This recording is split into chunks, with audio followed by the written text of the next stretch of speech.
Okay, this is Delphina Bailey Nichols, and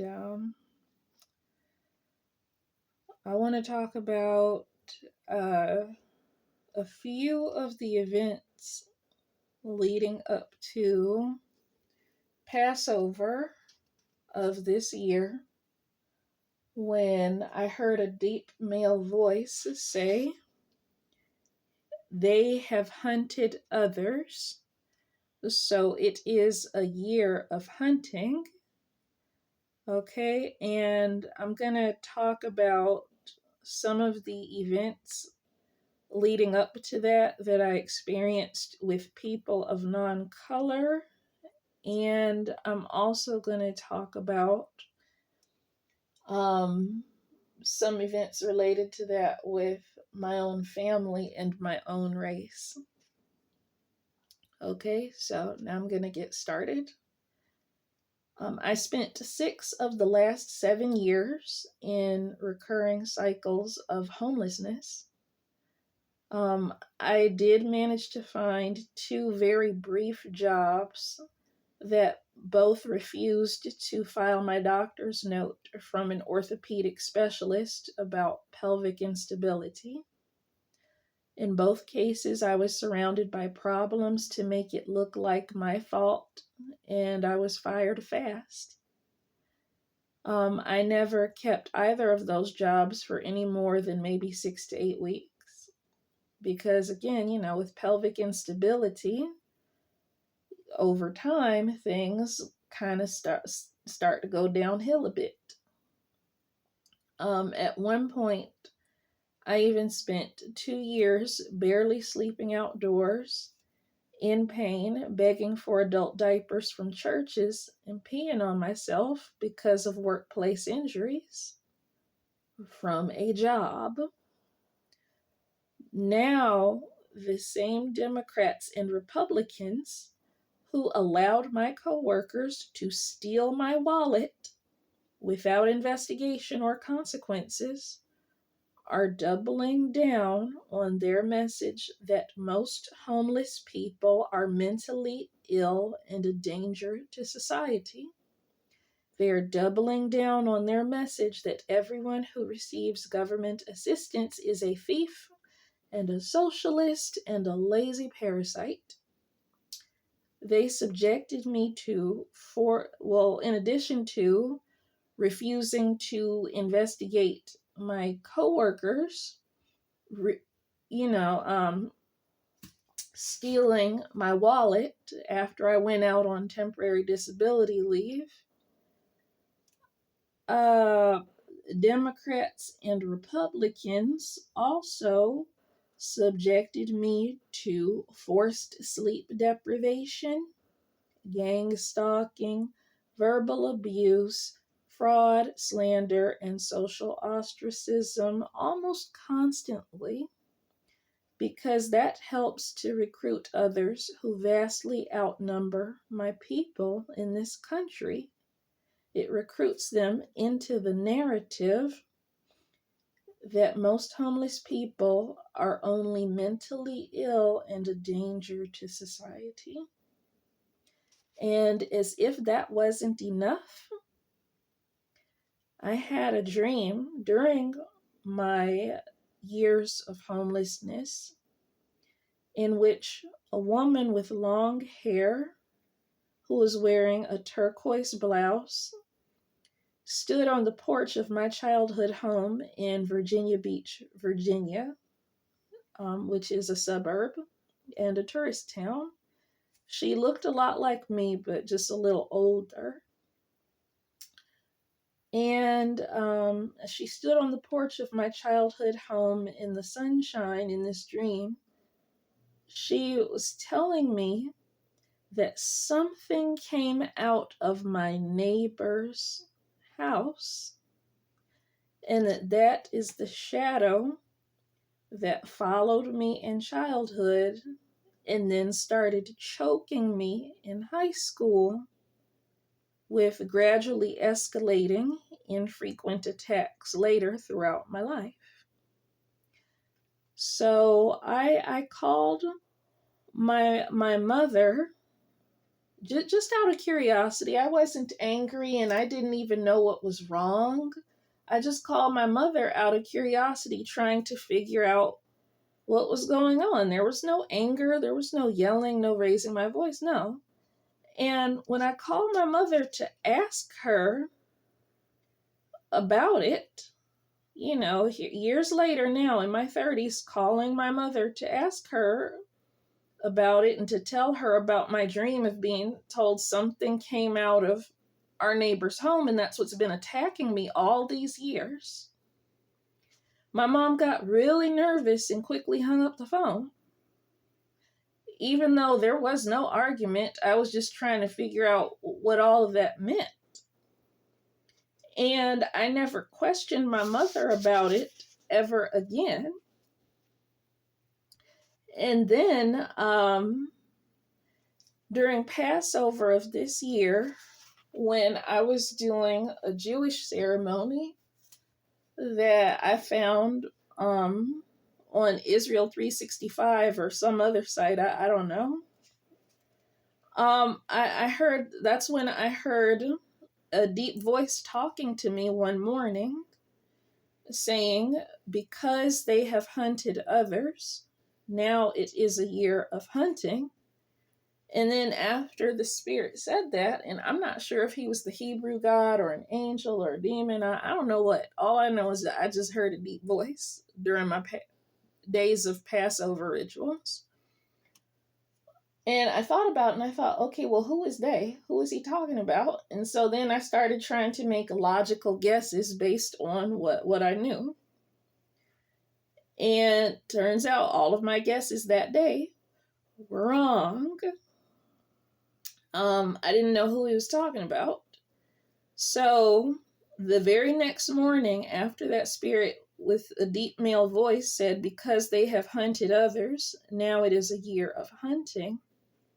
The very next day after he said it, on the final morning of Passover, my mom's father, Ali Kuther, he died. He lives hundreds of miles away from me. I did not see him nor speak to him for several years before he died on the final morning of Passover. And I didn't think that was going to happen. I didn't know that was going to happen. And I had no idea that my mom's father is one of the people that Spirit was talking about when he said, because they hunted others, it is a year of hunting. I didn't know it was my own granddad, who I had not seen nor spoken to in years. So, I got a notification about the death of my grandfather on the final morning of Passover. And then after sunset that same day, some other different spirits spoke to me and said that my family did a ritual to sacrifice me when I was 10 years old. And I was a good kid. I was very obedient to my parents.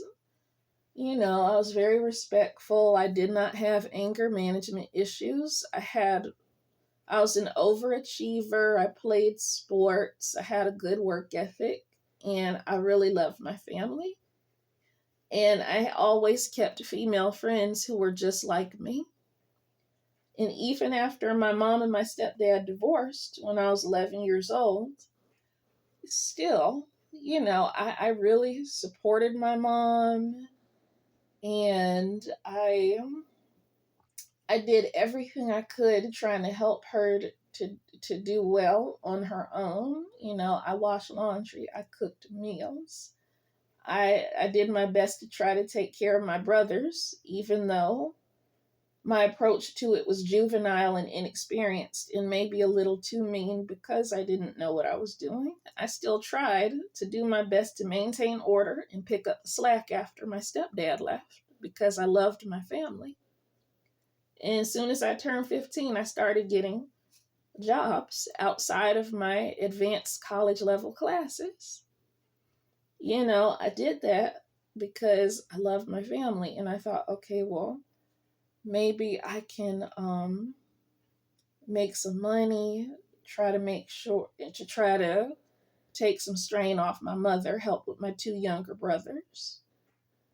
This is what I did out of love, not a sense of obligation. And one thing I noticed is that over the years, as I got older, a lot of the demonic activity around me, it was just gradually, slowly getting worse every year. And with my mother, who knew what she did, knew what our family did to me when I was 10 years old that I had no idea about. And she sat there and convinced my brothers and convinced other relatives and other people who was not involved that it was my fault that our home had a lot of demonic activity in it. She would say things to me like, "Oh, there's more than one way to God," or she would say, "Oh, well, I guess the devil just had a field day with you, but we gonna leave that spirit right where it's at." Yeah, she to this day, my family still trashes my name and blames me for a lot of stuff that really wasn't my fault. That demonic activity didn't have shit to do with me. And then when I left my family and I got married, it escalated even higher with my African ex-husband, who was standing together in union with my family, who tried to sacrifice me in a ritual when I was 10. My African ex-husband, he would laugh like it was funny that a spirit would be in our apartment blowing gusts of hot air at me and scratching me. He would laugh like it was funny that it would be giving me black and white dreams at night while attacking me. And yeah, and I was married to him for 5 years, but a lot of times he didn't even sleep in the bedroom with me. He would just sleep on the sofa. And when I eventually started experiencing heart failure symptoms, he would just call me lazy and bully me and say that I just didn't want to work. And at one incident, he even stood together with my mom, who, was involved in the sacrifice ritual secretly, and my brother, and they all stood around me, pointing their cell phone cameras at me and laughing that it was funny that I was experiencing heart failure issues, laughing like it was funny that my husband was not helping me to get medical care and instead spending his time staying out till 2 a.m. every night with my brother who lost his job. Just videotaping me with their phones, laughing like it was funny, like, "Oh, look at this worthless, ugly bitch crying, getting angry at us. We're going to just tell everybody that she's just crazy." That's how they treated me, doing the same stuff that a lot of white people have done in various situations over the years. Same shit. And the escalation in demonic activity, it didn't stop there. It still continued to escalate all the way into my mid-30s, where even just last year at the homeless shelter I was in, every single person in every part of the homeless shelter experienced a lot of demonic activity the night before the blood moon of 2021. It was the residents in every room, and also the staff members were saying they were experiencing a lot of demonic activity. And one young man in the men's dorm, he was possessed. And a young woman with red hair who was sleeping in the bunk underneath mine in my dorm room, she saw something, and I don't know what she saw. But whatever it is that she saw, she left. This is a lady with red hair who was a psychic.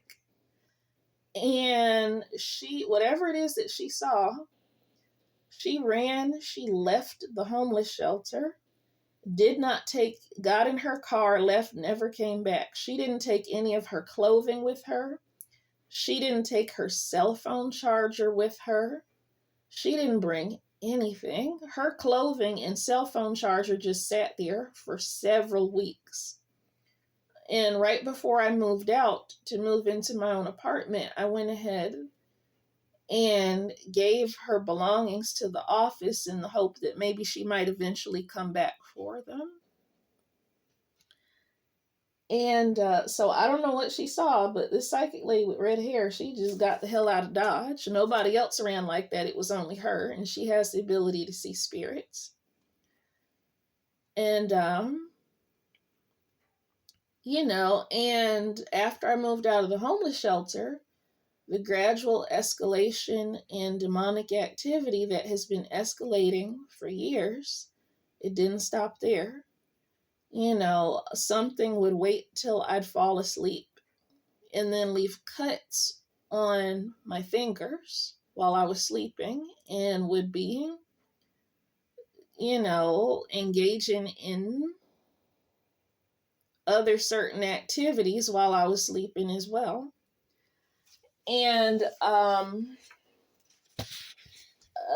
female friend of mine from the Chippewa tribe, she said that a spirit was planning to kill me. She said a spirit was trying to sacrifice me. She just didn't say the part about it having to do anything to do with my family. So maybe she was not allowed to know that part. I don't know. But at that point, I didn't know yet either. At that point, when my female friend in North Dakota from the Chippewa tribe called, I didn't know yet. And even though she's a high-level psychic and has remote viewing, I'm guessing maybe she didn't know either. I don't know. And she called me about some of the things that was happening to me in secret, and she said, "Yeah, this is a spirit that preys on women, mostly on women, just like the demons in the Demon Slayer anime, where most of the time their victims is women and kids." And and I don't deserve that. And like I said, the ethnic group that I come from, we're not the ones overpopulating in this country. We don't outnumber anybody, but yet, they looking at me like I'm the one who needs to get sacrificed. And yeah, I'm not physically flawless. I'm not. But at the same time, I'm doing damn good for someone who had to drink and bathe in radioactive water laced with chemicals as a toddler at Camp Lejeune, North Carolina. I'm doing damn good for someone who lived in a county that had so much uranium in the water in California that they're selling the radioactive uranium to companies by collecting it from the water at the public schools and making a profit. I'm doing damn good to have lived in a part of California with that. I'm doing damn good to be living here in Ohio that has hundreds of injection wells that carry the risk of contaminating the water with radioactive material. Very high risk of that. Contamination, radioactive contamination of the groundwater. I'm doing damn good for someone in that kind of environment here in Ohio. And I've been genetically tested. I don't have genetic abnormalities, and I'm not a low IQ person either. I mean, hell, I was an advanced chemistry major in school. And so, no, I'm not perfect. No, I'm not a huge success. But genetically, I'm okay in spite of a lot of the beatings that my body has had to take over the years. I'm not okay, but considering what I've had to go through, I'm doing pretty good in consideration of that. And people who never had to go through what I went through, they assume that they must be so much better and awesomer than me. And I'm just looking like, nah, you just haven't had that shit directed at you enough to know the extent to which we don't fully and completely live in a real society. That like they either don't know it, they don't care. Because there's a certain structure. While people like me are a lot of times born for a humanitarian purpose to make this world better in a lot of ways, it's a lot of Christians and occultist pagans both. They just want to sacrifice us directly or indirectly in many different ways. Or they want to sit there and say nothing while somebody else does it. But yet we the main ones born to try to make this shitty ass world right through our charity, through our contributions, through our charitable work. But then they want to convince everybody that we're only just here to be some kind of parasitic drain on the society or destroyers, when really that's not the case. It's the other way around in some instances. But I'm not going to go into that. It's ridiculous. You'll have occultists of both races sitting up on YouTube saying, oh, people who are born to be so-called earth angels, they suffer so much and they get targeted by people so much. And I'm like, yeah, okay, y'all motherfuckers can say that so-called earth angels born to do charitable humanitarian work, you say we get targeted a lot and tend to suffer socially, legally, financially, and spiritually in many ways. But one thing they don't say, one thing they never say, is the real, actual way for how to make the shit stop. And a lot of the people on the internet who claim that they're so-called earth angels and have had this stuff to happen to them, a lot of the times they're probably lying and they're probably not. A lot of times they're probably not. And here's one way that you can probably try to know if they're lying. You take their birthday and you add up the odd numbers in their birthday. You add them together. And if you get a double digit, you add that together to get a single digit. And if that sum is not a number 7, then there's a possibility that that person claiming that they're an earth angel born to do humanitarianism in the world, there's a pretty high probability that they're lying. They're lying because one thing you got to pay attention to is that the number one thing that they don't tell people on both sides of the racial divide is how to make it stop. They'll talk about the suffering. They don't tell you how to make it stop. And one guy in particular who spoke on it, he said, I'm not going to stick my neck out there and say too much about what people can really do in reality to help themselves, because the beings that feed on people, I don't want them to get mad and be coming after me. That's what he said. He said, I don't want to interrupt their feeding. He said, I got a family. And there are spirits out here trying to feed on people. And sometimes they succeed at that, sometimes they don't. But the distorted and false version of Christianity that was distorted by Europeans and Africans and forced onto other people by both of them while they were distorting it, that in my case, that never did anything to help me. I was baptized, I lived holy, I was married, I had tremendous faith, but what I noticed is that stuff, it didn't help me. The same demonic activity that might have been rooted in my family's ritual to sacrifice me when I was 10, that the demonic activity that might be rooted in that, it never decreased. It's just steady increased my entire life, and living holy, being married, and having tremendous faith. It didn't change any of that. Getting baptized into the version of Christianity that whites and Africans distorted and forced on others together. Getting baptized into that didn't change any of the demonic attack that slowly escalated every year in my life.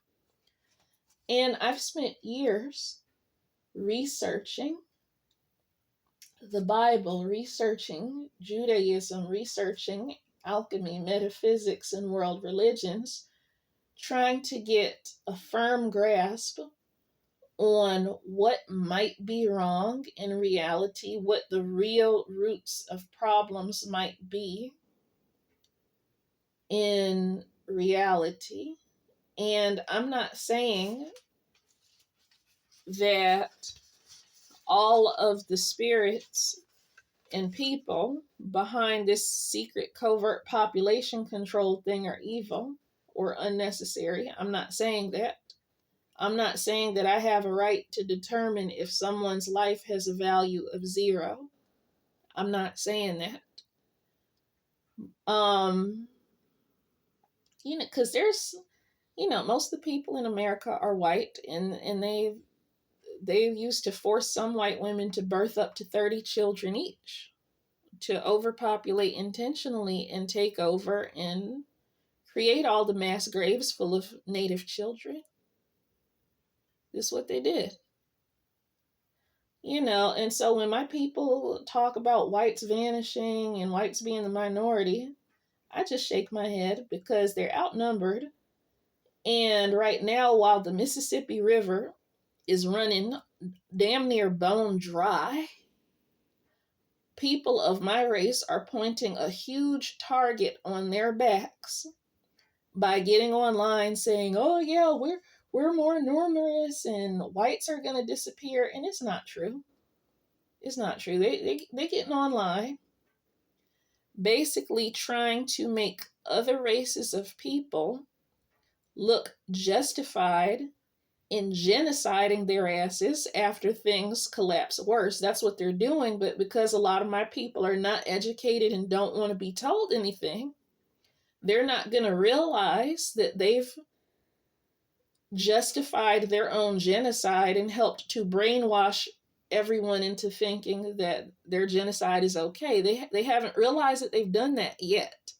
Even right now, while the Mississippi River is almost bone dry and it isn't transporting several tons of food and supplies, and and then the diesel that would normally go to trucks to move supplies, that's not flowing either. There's a huge block in the supply chain that is not fully and completely the government's fault. And meanwhile, my people are still moving full steam ahead with spreading culturally popular lies that does paint a huge target on all of our backs. And another problem with that, because and it's not just the Mississippi River that's damn near bone dry right now. Like, in the Mississippi River, it's one of the deepest rivers in America. It's one of the longest rivers in America. When I was little, it seemed like it had catastrophic floods and would flood out for several miles almost every year. That's what it seemed like when I was little, and now it's almost bone dry. This is not a little river we're talking about. The Mississippi is damn near like an ocean, and now it's almost bone dry. And we're starting to see cycles now with major rivers all across China, Europe, the Euphrates River of prophecy in the Middle East. All these different rivers all over the world are hitting these cycles now where they go bone dry or close to it. We're seeing a destabilization gradually taking effect and getting worse each year. And in spite of that, my people are still most of them still seem to be moving full speed ahead on this effort to try to make the polygamists and the polyamorists the only genetic option, and they're making it look like other races would be justified to genocide us again, and making it look like we're the ones who's just gonna breed like ants. They keep spreading the lie that we birth more girls than boys when we don't. Why? So nobody will really think it's weird when millions of men continue to go missing. They continue to spread the lie that it's us birthing most of the kids. Why? So nobody will think it's weird or unjustified when a lot of our women continue to die in hospitals, to die in jails under false charges, false arrests, where they continue to disappear, kidnapped by their neighbors.